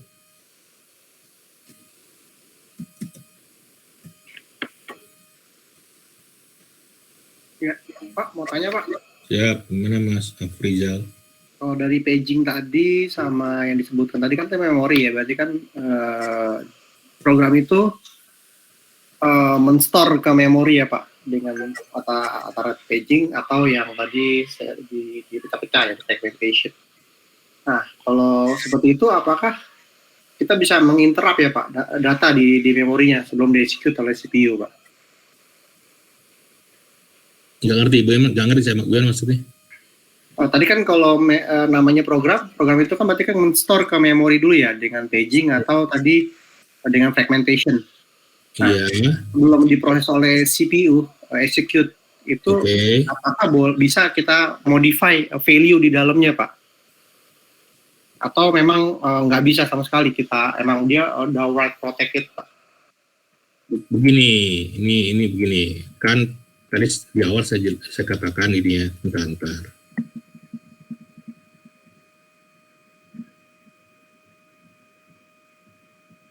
Oke, gini, prinsipnya begini, semua program, semua proses baru itu ketika akan dieksekusi itu harus ada dalam memori, gitu ya. Nah, jadi isi daripada file aplikasi kan di-copy ke dalam memori. Nah, yang kedua, bagaimana cara itu mengalokasikan ke dalam memori, bagaimana operating system itu mengalokasikan kepada memori, dalam memori, itu tergantung pada teknik seperti apa yang digunakan. Nah, kalau misalnya teknik operating system dalam hal mengalokasikan sebuah proses ke dalam memori itu pakai teknik paging, maka tadi kan gini, logical memory ini adalah hasil bentuk daripada hasil proses kompilasi. Jadi ada program, karena teknik yang dipakai oleh operating, tadi sudah katakan ya, semua ini basisnya tergantung kepada operating system, pun tergantung kepada mesin, gitu ya. Nah, kalau sistemnya itu mau pakai teknik paging, maka sejak proses kompilasi, tadi di awal sudah saya katakan bahwa dalam hal memori itu ada tiga kejadian lah yang selalu berpengaruh, saat kompilasi, saat load, dan saat eksekusi. Nah, dalam hal setiap teknik pada saat kompilasi itu juga harus disesuaikan dengan teknik si mesinnya, OS, pengelolaan memorinya. Jadi kalau komputernya dan OS akan menggunakan teknik paging, maka sejak proses kompilasi itu hasil daripada proses kompilasi sudah mengikuti teknik paging, di mana dalam hasil proses kompilasi itu si file programnya itu sudah terbentuk seperti ini. Oke, isi daripadanya kan instruksi gitu ya. Nah, sehingga ini nanti baru akan ditempatkan ke dalam memori. Nah, proses bagaimana si program ini ditempatkan ke dalam memori itu tugasnya operating system. Nah, setelah ditempatkan ke dalam memori baru bisa dieksekusi. Seperti biasa namanya algoritma, maka instruksi pertama yang dikerjakan adalah instruksi pertama yang ada pada page 0, karena gambarnya seperti ini. Nah, tentunya operating system harus tahu di mana di dalam memori alamat pertama dari instruksi pertama itu berada. Page 0, karena instruksi pertama ada pada page 0, maka instruksi pertama itu ada pada frame nomor 1 melalui page table. Nah, maka diambillah instruksi pada alamat physical memory frame nomor 1 dengan offset nomor 1 misalnya. Nah, itu akan diambil, tempatkan ke dalam CPU, nah kemudian baru dikerjakan. Jadi begitu mekanisme berpikirnya, Mas. Oke. Pak, yang dimaksud physical memory ini apakah physical memory RAM yang kita kenal atau memang ditaruh di CPU, Pak? Kayak ada L1, L2 cache, L3 RAM. Yang semua program, tadi kalau kita bicara program isinya kan data dan instruksi ya. Semua program yang ditempatkan ke dalam memori. Oke, nah nanti kan isinya kan ada instruksi tuh. Kan maksud dikerjakan tuh instruksi demi instruksi. Nah, satu instruksi yang mau dikerjakan itu dia kerjakan, setiap instruksi itu mesti dikerjakan. Nah, yang mengerjakan itu adalah CPU. Nah, sehingga dalam hal pengeksekusiannya ya satu persatu dikerjakan oleh CPU, satu persatu. Caranya gimana? Ambil satu instruksi di memori, tempatkan di CPU, kerjakan. Setelah selesai, ambil lagi instruksi berikutnya, taruh dalam CPU, kerjakan, dan seterusnya seperti itu. Sampai kapan? Sampai selesai. Paham? Iya, Pak. Oke. Lagi mau tanyakan? Udah, Pak. Oke ya. Terima kasih, Pak. Oke. Nah, ini teori terkait dengan pengelolaan main memory. Oke ya. Nah, ini ya hari ini kebetulan kalau lihat jadwal, tentu saya dapat perintah dari Bu Dewi untuk hari ini ngajar 2 sesi. Jadi saya bercepat aja, jadi tidak ada selang, langsung saya lanjutkan ke materi kedua biar cepat selesai. Tadi seperti saya jelaskan di awal, hari ini memang kita bicara memori. Memori itu bicara mengenai dua hal, main memory dan virtual memory gitu ya. Nah, ini agak susah pemahaman terkait dengan virtual memory, tapi akan jadi mudah pemahamannya kalau kita betul-betul tahu konsep daripada tadi paging dan segmentasi. Oke ya, nah sebelum masuk ke virtual memory, masih ada yang mau tanyakan? Mau tanya, Pak. Kalau namanya kita kayak ini kan ibarat hard disk ya, kita dimasuk ke dalam blok-blok itu ya. Di mana? Nah, kalau misalnya hard disk kan kita dalamnya ada blok-blok gitu ya, Pak. Nah, dan ada kemungkinan terfragmentasi. Nah, apakah kalau di memori ini memang dia sudah terurut ya, Pak? Jadi tidak ada terfragmentasi, dan apakah ada pengaruh dengan speed-nya, Pak? Kalau terfragmentasi tersebut ya. Sebentar, Pak. Mau nanya mana nih? Mau nanya virtual memory, mau nanya main memory? Dua-duanya sih, Pak, main memory atau virtual memory, apakah ada terfragmented atau dia memang sudah selalu berurutan, Pak? Problem dalam ini virtual memory kita belum bicarakan ya, kita bicara ke yang main memory. Pertama, main memory, teori main memory itu maksudnya adalah pengelolaan RAM. Sekali lagi, main memory maksudnya adalah pengelolaan RAM. Jadi bagaimana sebuah proses ketika masuk ke dalam sistem komputer, ada proses baru gitu ya, itu dia dialokasikan, ditaruh di dalam RAM. Jadi RAM ini maksudnya memori, pemahaman memori di teori kita ini gitu ya. Nah, memori, pengelolaan memori, pengalokasian memori ada dua, ada yang continuous allocation dan ada yang non-continuous allocation. Oke. Dalam hal yang continuous allocation, ya tekniknya seperti itu ya, satu program kalau di copy ya blek, taruh tempat di dalam memori. Nah, dalam hal pengelolaan memori dengan cara continuous allocation, itu memunculkan masalah. Masalahnya apa? Masalahnya di dalam memori itu akan ada fragmentasi. Sekali lagi, di dalam memori. Karena kita berbicara dalam konteks pengelolaan memori. Ya karena tadi konsepnya, ada program, ada proses baru, taruh dalam memori. Suatu saat dia bisa selesai. Itu kan dialokasikan jadi kosong. Nah, akibat daripada besar yang berbeda-beda, kemudian selesai dialokasikan, ada muncul masuk baru. Nah, itu akan menimbulkan banyak sekali hole Nah, banyaknya hole ini bisa menyebabkan masalah. Nah, masalah dalam hal pengelolaan memori secara continuous itu adalah fragmentasi. Ya, jadi ini belum ada hubungannya dengan disk gitu ya. Nah, problem fragmentasi hanya muncul pada model pengelolaan continuous. Di pengelolaan yang paging itu tidak ada model problem fragmentasi gitu ya. Karena kan dia pertama sudah tersebar, kemudian yang kedua lah pokoknya sejauh jumlah frame yang dibutuhkan itu sama dengan jumlah daripada page dari program yang mau di-run, ya monggo masuk gitu ya. Sejauh kalau sama gitu ya. Kalau nggak sama ya nggak sama, artinya bahwa dalam program itu butuh 5 page, sementara sisanya di dalam memori itu ada 2 page misalnya, nggak bisa. Itu sudah pasti dikatakan memori tidak cukup gitu ya. Jadi problem fragmentasi hanya ada kalau pengelolaan memori modelnya adalah continuous allocation. Tadi yang cerita saya soal defragmental itu di Windows itu hanya serupa tapi tak sama soal compacting gitu ya. Oke, ada yang bertanyakan lagi, paham ya? Iya, Pak.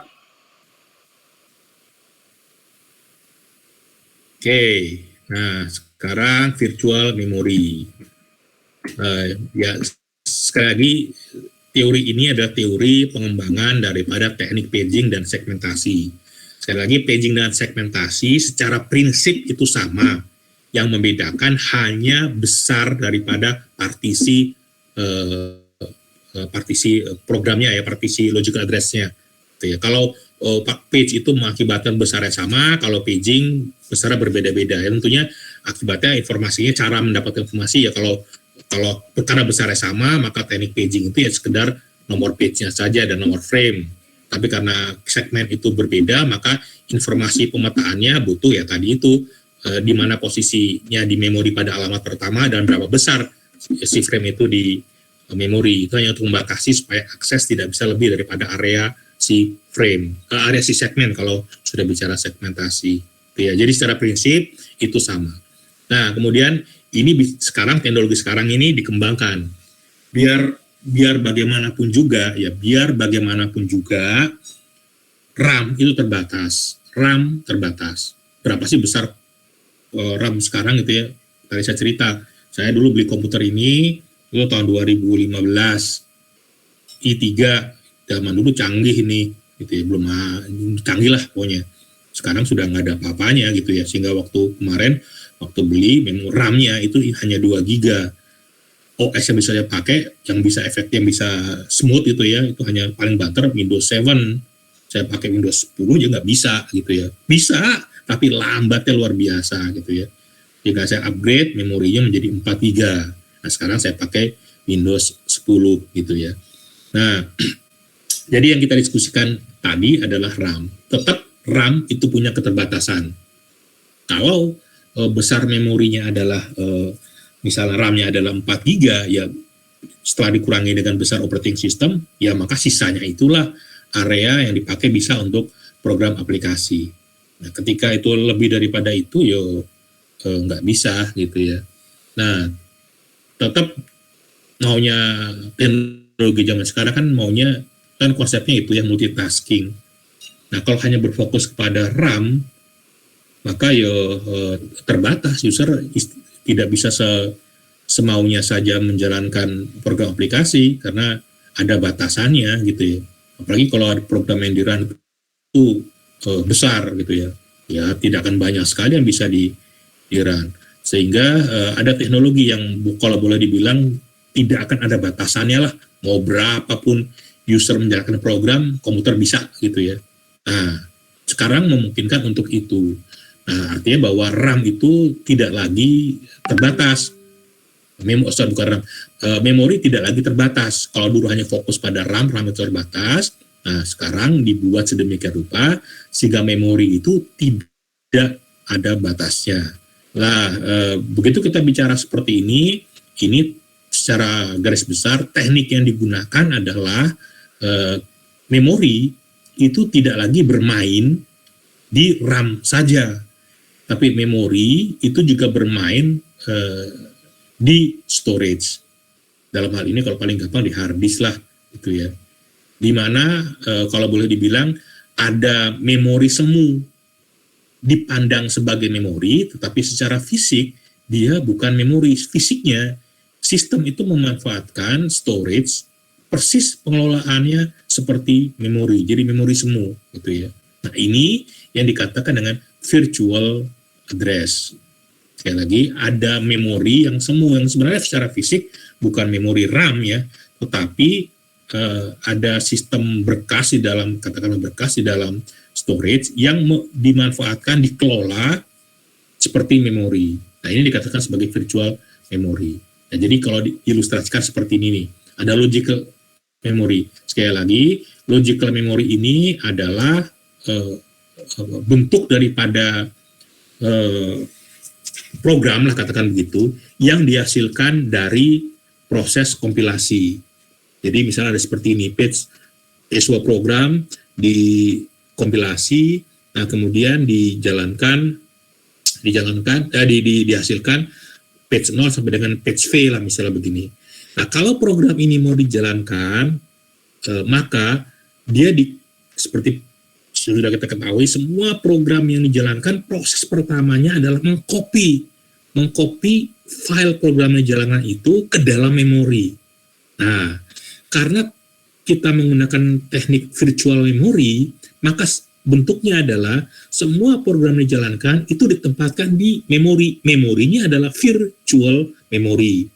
Jadi sebenarnya virtual memory ini secara fisik itu adalah pemanfaatan space di hard disk. Anda cari tahu, saya nggak tahu Anda tahu apa enggak gitu. Di Windows Anda bisa set. Kan katakanlah komputer saya ini RAM-nya itu 4 GB.